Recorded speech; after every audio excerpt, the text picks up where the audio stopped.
Oui, bonjour. Là, nous sommes le samedi 9 mars 2019. Voilà. Là, je suis en face de notre pépinière d'expérimentation.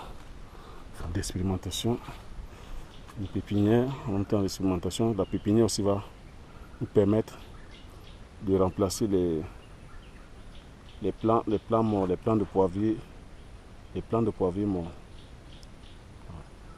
Donc à partir du mois de mai, ou à partir du mois de mai, quand les pluies, voilà, on aura des grandes pluies, des pluies abondantes. Donc ça va me permettre de remplacer les pieds de poivrier morts, parce qu'il y en a, voyez, avec la sécheresse, on a perdu quelques pieds, même malgré le fait qu'on irriguait. Heureusement même d'ailleurs qu'on irriguait, parce que s'il n'y avait pas d'irrigation, voilà, ça aurait fait, on allait avoir beaucoup d'hécatombes. Bon, Dieu merci, on s'en sort pas mal sur plus de 14 000 pieds. On en a perdu peut-être 100 ou 200 pieds. Donc on peut dire vraiment j'ai vraiment de la chance.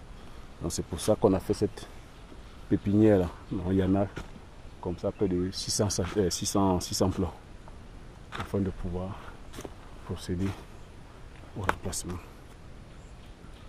des plants morts. Je constate aussi des tuteurs morts, vous voyez, comme là par exemple ici c'est un plant mort, il n'y a pas de poivrier. Là aussi, vous voyez. Là par exemple, il y a peut-être un poivrier qui se bat en duel.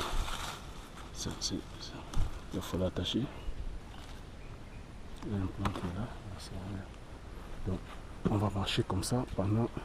Là on commence à voir, il y a quelques pluies qui commencent là. On attend qu'il y ait vraiment des pluies abondantes pour pouvoir commencer à procéder au remplacement.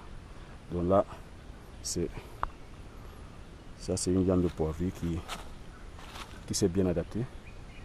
Le poivrier, c'est une liane comme ça grimpante, qui grimpe sur un tuteur qui est cet arbuste là, Voilà. Et ça c'est la lanière. La lanière, c'est le ficelle noir que vous voyez, on attache pour que le poivrier puisse s'adhérer.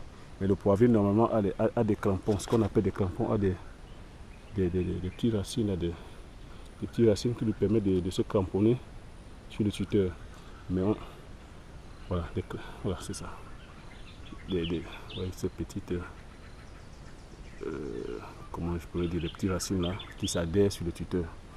Donc, on attache en plus pour que quand il y a des vents violents, que les vents ne puissent pas les déraciner, quoi, les enlever de tuteur.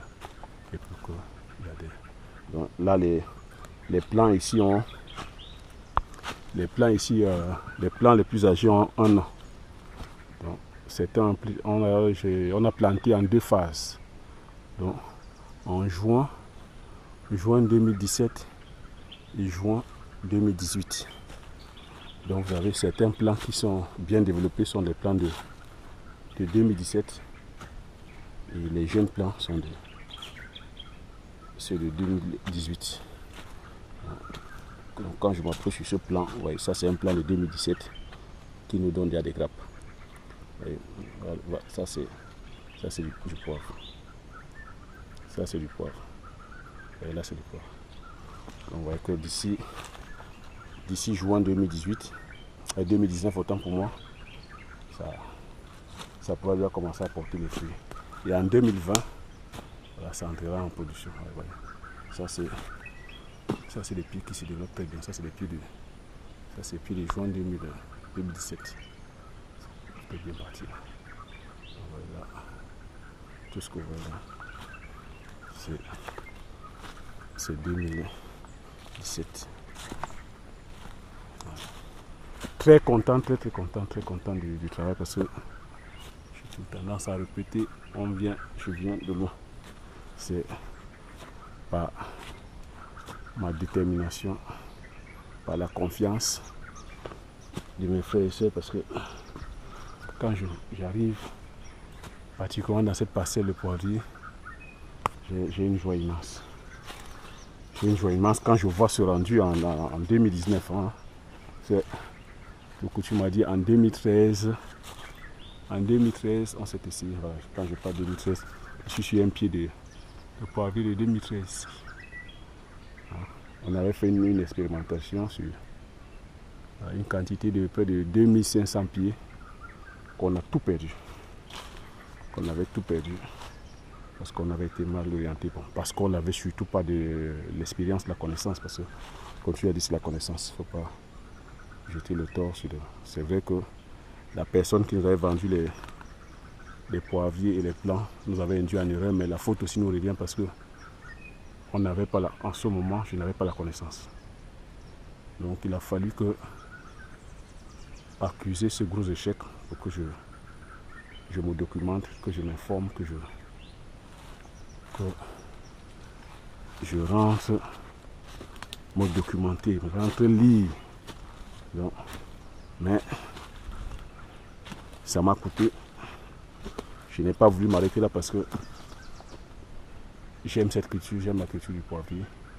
Et mon challenge aussi, c'était qu'on soit les premières personnes à produire le poivre dans mon village qui est Nkompina. Parce que ma localité, mon département qui est le Mungo, nous produisons du poivre. Mais dans mon village, Nkompina, je sais, nous sommes les premières personnes. Ça, c'est mon challenge, à produire du poivrier. Et le poivre, la culture du poivrier, c'est pas facile. C'est une plante très très capricieuse. Très capricieuse. Pour se lancer là-dedans, franchement, il faut s'armer de courage. Il faut aimer la culture. Et il faut être courageux. Courageux et patient. Patient, persévérant et constant. Parce que c'est une culture très très capricieuse. Ça demande trop de boulot. Il y a beaucoup de boulot. Il y a beaucoup de manipulation dans le poivrier. Le poivrier, c'est une culture. Oui. Là, c'est en train de monter. Il va falloir à chaque fois venir tailler. Tailler pour que ça puisse nous donner les branches de fructification. Qu'est-ce que j'entends par branches de fructification? Fructification, c'est ça. Ce sont ces branches-là.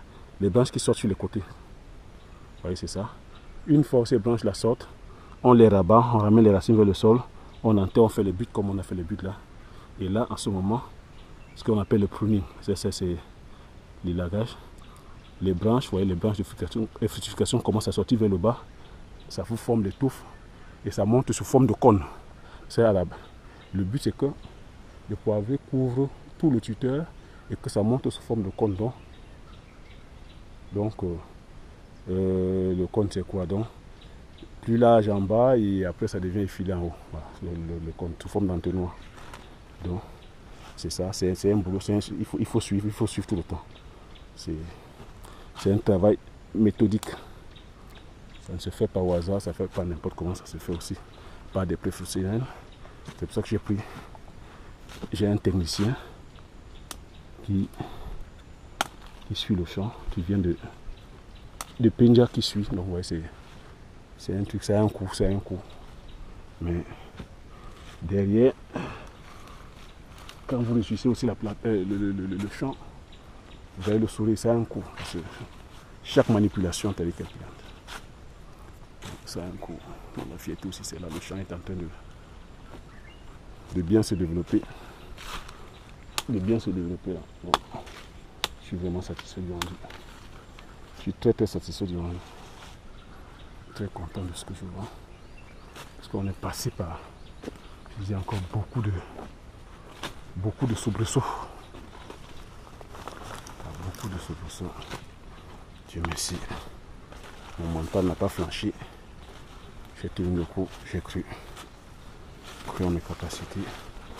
Je savais aussi que le potentiel que